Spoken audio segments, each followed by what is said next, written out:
Hello, everybody, and welcome to another interview of Cheers to 10 Years of 17 Hats. I'm Amanda Ray, your host, and I am here with a longtime 17 Hats member and ambassador, Zach Dalin. Zach, thank you so much for joining me and sharing your knowledge over what the last 10 years of business has looked like for you. Awesome. Thanks so much for having me. Before we get started, let's start with just a little bit about you, who you are, where you're from, what you do.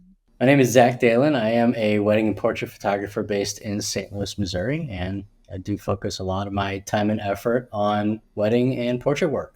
I love that. You'll notice in all of these interviews, we have a lot of photographers. Some people think that 17 Hats was created specifically for photographers. It wasn't actually, but it just happens that 17 Hats exploded in the photography industry when we took off, 10 years ago. So we have so many photographers that we're interviewing today. Talk to me a little bit about, let's go back 10 years. Talk to me a little bit about your business then. How was your business before you found 17 Hats, and how did you find 17 Hats? Sure, that was a great question. So I heard about 17 Hats originally at a photography conference. It's a conference called Shutterfest. It's based in the St. Louis, Missouri area. And it was, early on in Shutterfest, and it was one of my first exposures in the photography community going to a large format workshop. At that point, I was, early on in my career, just kind of getting things going. I was, part-time with my company at that point, just really learning weddings, learning photography in general, and trying to figure out, okay, how am I going to make this into something? At that point, it was a lot of trial and error and didn't really know where I wanted to take it, but I knew I had an interest in it. Fast forward, I'm at Shutterfest, I'm seeing all these great vendors, and here comes, 17 Hats. I think it was your first time exhibiting at Shutterfest that year, and, it was fairly new for you all, fairly new for photographers hearing about this software. And, I was early on in hearing about it, and from hearing about the software and what it can do, putting your quotes, contracts, invoices, emails, to-do lists, and putting it all under one roof. It seemed too good to be true. I mean, it just seemed like something that I had to do. I had no choice but to try it at that point. It seemed like, I was learning, I was navigating, and there was no reason not to try something that sounded that amazing. So, I tried it and got hooked. I love that. The phrase that I wrote down that you said is that I was trying to figure out how to make this into something. And I think so many small business owners, when they first get started, that's kind of the path that they're on. They know that they want to do something, whether it's photography, balloon art, event planner, caterer, like it doesn't matter what your passion is, but you're just trying to figure out how to make it into business. How has that journey been for you? Like from that point of just trying to make it into business to where you are today, now you're a successful photographer, good amount of clients coming in, you've beat the odds, you've been in business for more than 10 years. What has that journey been like? How do you get from trying to make it into something to where you're at? It's a great question. I think the short answer is it just takes time. But I would say the long answer is, it happened gradually. It happened over many years. When I first started my business, it was really 2013. I graduated college, moved back to St. Louis, and knew that I wanted to do something with photo video work. Didn't really know what that was going to be yet, but I knew I had an interest. I started working part-time at a local CBS affiliate here in St. Louis doing graphic design, actually. That kind of merged into them realizing, oh, hey, he knows how to take pictures. Okay, he's going to do photography for us. Or, oh, hey, he knows how to shoot video. He's going to start doing video. So I was doing that full-time as my career. And on the side, I was learning my own business. I was starting with weddings. I was starting with headshots. I was really just learning the craft of photography. So, I think it started off, kind of hand in hand with my full-time job at CBS, but also my part-time job at that time of, okay, I want to do something on my own. How can I grow this into something? And I would say I did those side by side for a lot of years. Then 2015 came along. That's when 17 Hats was introduced into my business. And then fast forward a few more years after that, in 2018 is when I did quit my full-time job with the CBS affiliate, took my own company full-time, and it's been great ever since. And really just, so thankful to see that I have, like you said, broken that statistic of lasting for more than a few years. It is, a decade plus at this point, which I'm so fortunate, to be able to say that. It's been a great ride, but it's been a stepping stone. It's been a process, and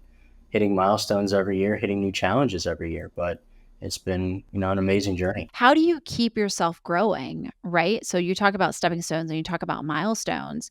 How do you keep leveling up? Because I think that's the thing. Like some people, you you get on social media and it's like, become an overnight success, like, hit, 7 figures within 7 days. And I'm just like, BS, right? That doesn't, we won't go down that rabbit hole. It is longevity and it is time that for true success, truly successful business, it does take time for most businesses. How do you keep yourself going? How do you keep yourself moving?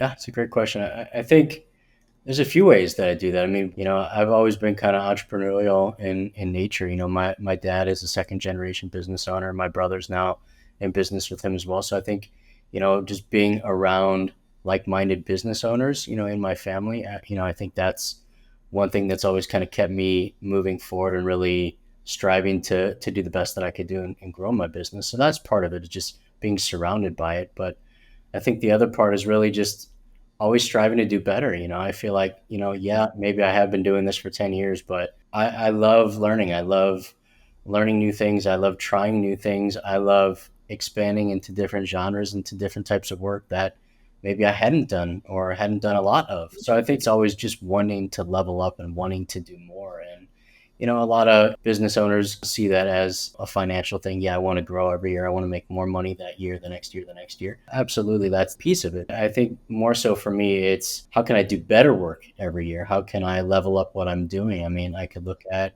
what I did 5 years ago and say, how did I do headshots then? How can I do headshots now to really take it to that next level and attract newer clientele and better clientele? So, I think it's just striving to always want to do better. And I think that keeps me grounded and keeps me hungry to grow. And I think that's really, at the end of the day, what it's all about for me, is just wanting to always do better and not being satisfied with where I'm at, and always looking for that. How can I level it up? How can I do even better the next time? So I think that's really the big piece for me. Absolutely. So for 17 Hats, we have our core values and our non-negotiables and different things like that. One of our core values here at 17 Hats, when we look at employers or employees, is one of the values is learner mindset, because I think being a learner and always wanting to learn and always just wanting to dive into kind of the next thing and not be afraid of the challenge of figuring something out is, I think, so important to the success of business. So I love that you said that, because it's something that I hold near and dear to my heart as well. It is, yeah. It still is important to me to this day, but really, especially I kind of think back, when I was, in my full-time job with the television station, I would always have a dual monitor set up when I was working. And on one monitor was my work, and on another monitor was, at the time, I think it was, Creative Live was very big at that point. So, I would always be learning when I was working. And I think that's still true to this day. I feel like there's always something I could do better at. So that's been with me for a long time. Yeah, I think that so many people want their businesses grow, but they don't want to grow, right? Like, I want more money. I want better clients. And I'm like, okay, so what have you put in to learn about systems and process and branding and marketing and, right? Because when you grow, and if you can take that growth and put it into action in your business, then your business will grow. But just what I call the hope and pray method, right? So you do nothing and hope and pray, or you do little things and you hope and pray that your business will grow, you're not going to find success that way. Let me talk a little bit about, obviously with 17 hats, I like to look at 2 hats sometimes. Sometimes, like, should we rename ourselves to 2 hats? But that won't sound good. But you have like the passion hat, which for you is photography, right? And being really good at your passion, being really good at photography. And then you have the business hat, right? And I feel like a lot of times people only want to wear the passion hat. They only want to wear the photographer hat, and they don't want to wear the business hat. And I feel like in order to have the longevity of 1 year, 5 years, 10 years, you have to put that business hat on more and more. How have you navigated that? And how have you kind of made yourself focus on the business side of business as well as the photography side? Because I feel like it's 2 different sides. It is. It's definitely 2 different sides, and I think both are equally important. I mean, obviously, you have to be, in my case, a good photographer to be a successful photographer.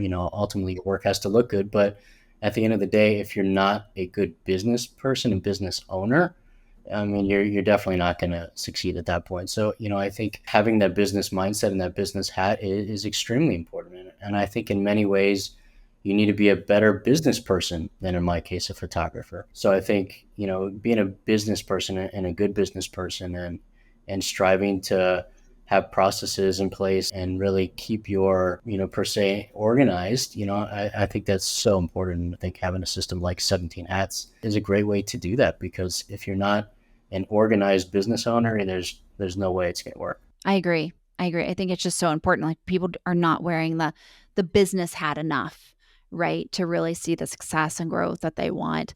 How has 17 Hats helped you? Obviously, you've been with 17 Hats for a long time. I mean, you really started your business about the same time we started 17 Hats.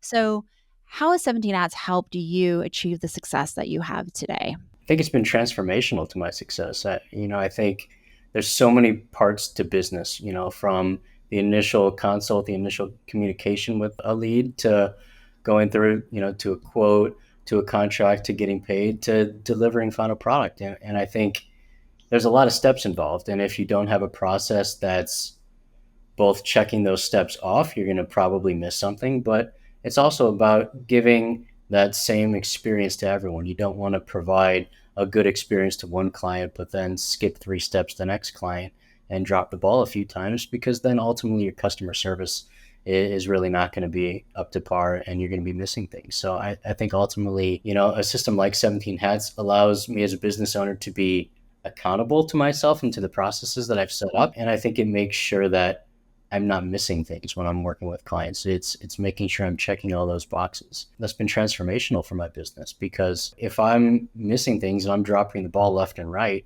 customer service is just not going to be there. And if you have unhappy clients, ultimately things aren't going to work as well as you had hoped they would. So I think having a system that keeps me accountable, that's been huge. That's amazing. I think that your clients that you've served are your walking, talking billboards, right? So if you drop the ball with them, that's the best type of marketing you can have is happy clients. I see so many people going, I need a market, I need a market, I need a market, and I need marketing advice. I'm like, okay, what does your process look like? What does your experience look like? Because if you have a great experience, referrals are the best type of marketing that any small business owner can have. It's the cheapest one.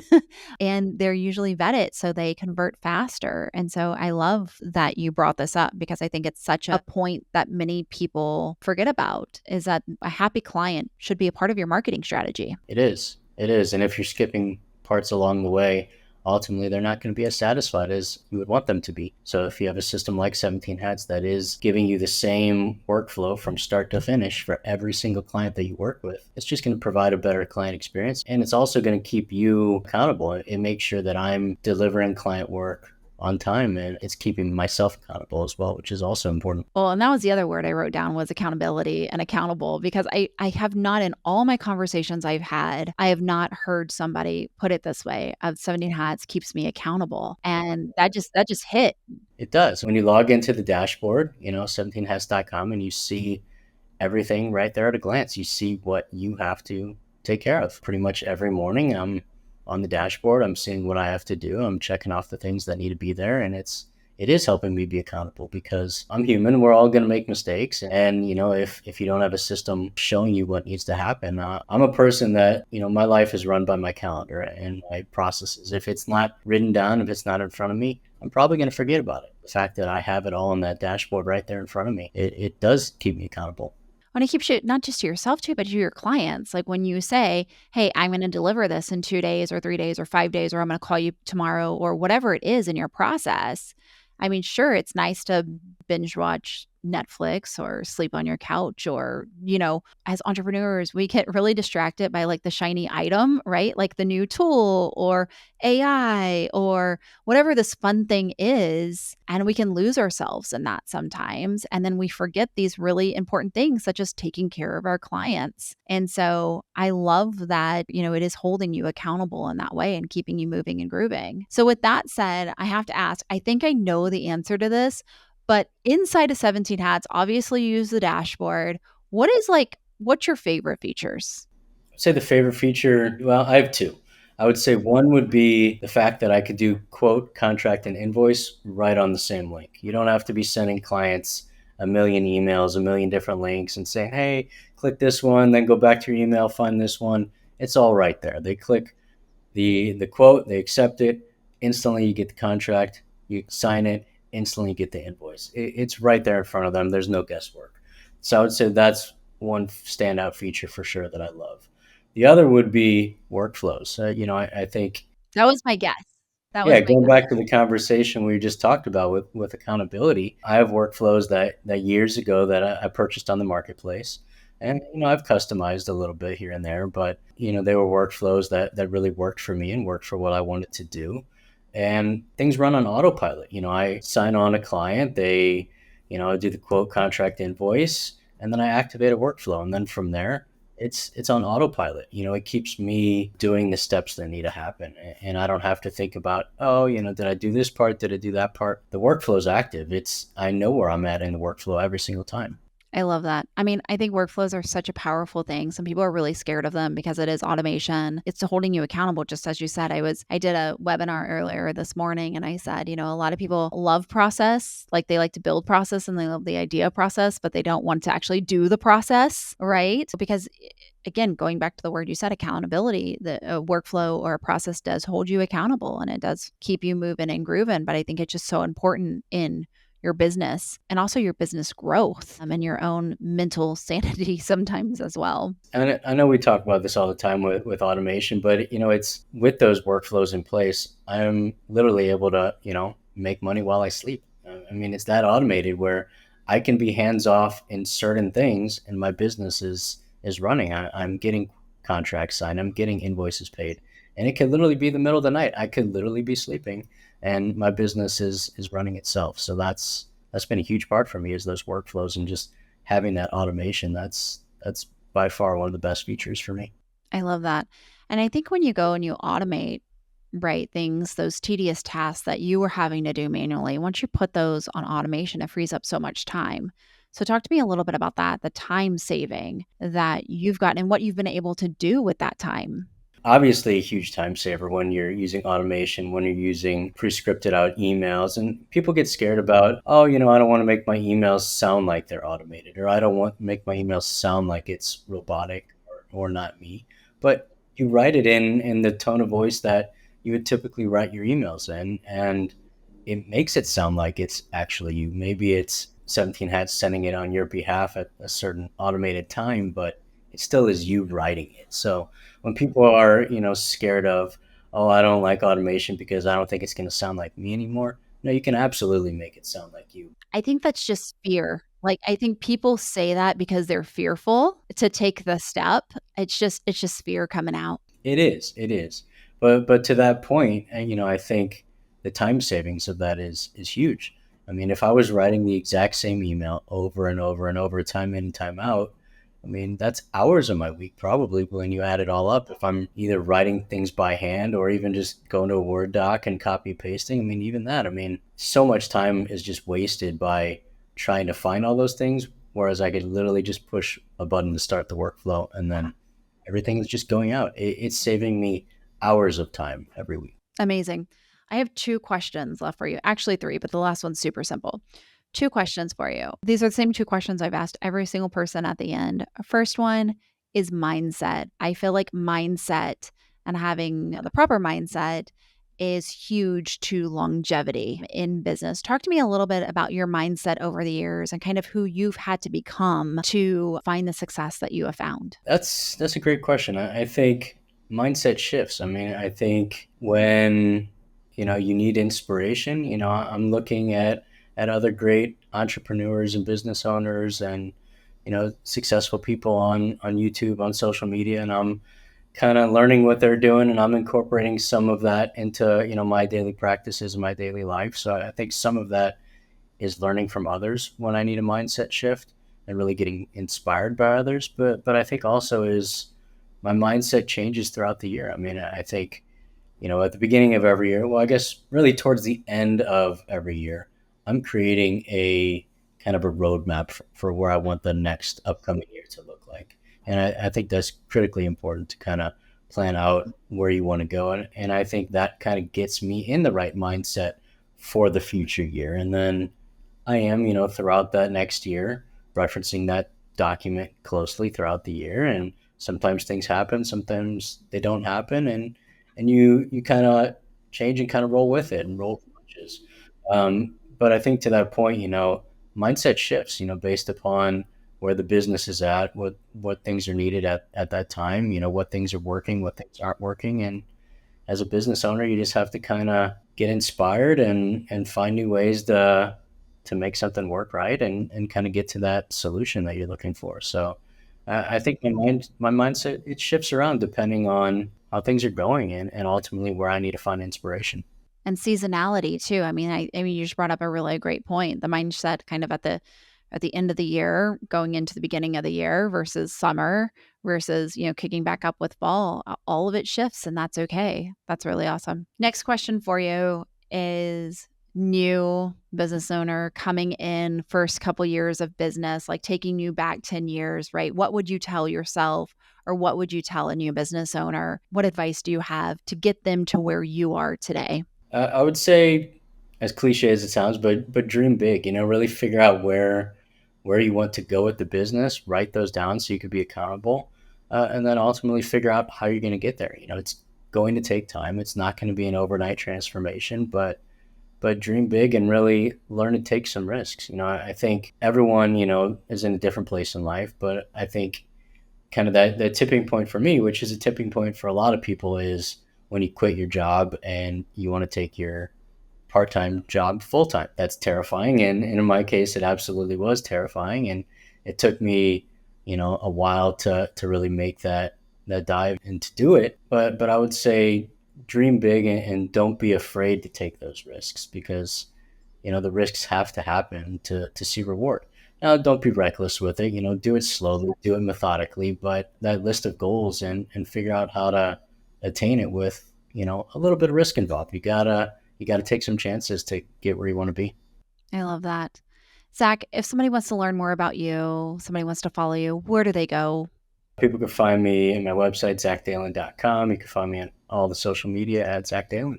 Awesome. Zach, I appreciate you being here. I appreciate you. You had so many wise words to share, giving us a glimpse inside of your journey over the last 10 years. I appreciate you being a member and ambassador. Thank you for being here. Thank you so much. Appreciate it. All right. And everybody else listening, we appreciate you all, and we will see you next time. Until then.